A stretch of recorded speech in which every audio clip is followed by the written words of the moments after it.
Hey, welcome to Cascade Farms. Let me show you what I'm growing.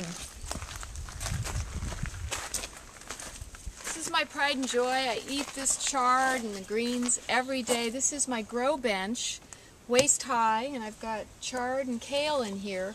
And at night I close it up so that the rats and raccoons can't get in, and even insects if I think there's a lot of insect activity. And it's right across from this wonderful patch of plants that attract beneficial insects. This is the native yarrow, white yarrow, Achillea millifolia, and it's a wonderful plant for beneficial insects because it's actually a cluster of many smaller flat flowers. Beneficial insects love this, so I've tried to build in these kinds of plants all through my garden. This is another grow bench, and it's got some older chard and basil, parsley, and some lettuce, and I just harvested all my lettuce there 2 weeks ago. So it's kind of fun. Come on in, let me show you what else is growing at Cascade Farms. Welcome to my food forest. The whole garden is surrounded with Thompson grapes. And these produce a lot of edible fruit in the fall, not only for me, but for the raccoons and squirrels and birds. But I get to eat quite a bit of it. I've got 2 beds with asparagus. These are beds that produce wonderful veggies in January, February, and then they grow up in the summer, and you cut them down in the fall, and they're permanent. So it's called sort of a food forest. They are perennial food sources. Here's my herb garden, and in the back I've got strawberries, blueberries, pomegranates, pear trees, apple trees, so perennial food crops that don't have to be replanted every year. And of course there's some tomatoes in the ground and in the containers. I plant defensively here when the raccoons are out at night. Sometimes they like to dig in my pots, so in years past I've had to wrap row cover around the tomatoes to keep the raccoons from digging up the soil looking for grubs. This year, knock on wood, the raccoons aren't around, so maybe their population has diminished this year.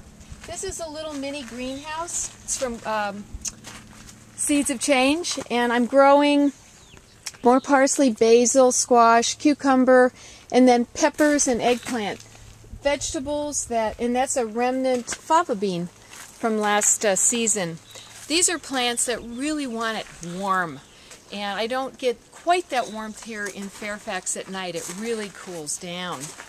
Some more tomatoes in containers, and then over here is my hay bale hoop house. Come on back, I'll show you. This whole bed was created with hay bales and compost and soil from the property.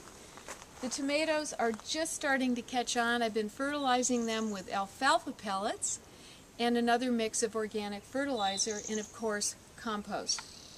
Squash is interplanted, and what you see lying on the ground and sort of fallen over, those were the cover crops that I had here this winter that attracted the pollinators right off the bat. Now this whole side of the garden is full of perennials that attract beneficial insects and pollinators. And I can hear the bees. Bees and butterflies love this particular plant, Verbania bonariensis. If you plant this, they will come. This is a wonderful plant to attract all the good beneficials. And along here I've also included some edible native plants such as thimbleberry right here, and I've got the wild rose, native ceanothus, which is another beneficial attracting plant, and then the catmint here is a favorite with the bees. And wherever you have your tomatoes, you want to attract bees because they're going to do the yeoman's work of getting those tomatoes pollinated. They actually, bumblebees especially, go into the tomato flower and they shake, and it's called sonication. And their kind of vibration helps the tomato flower get pollinated.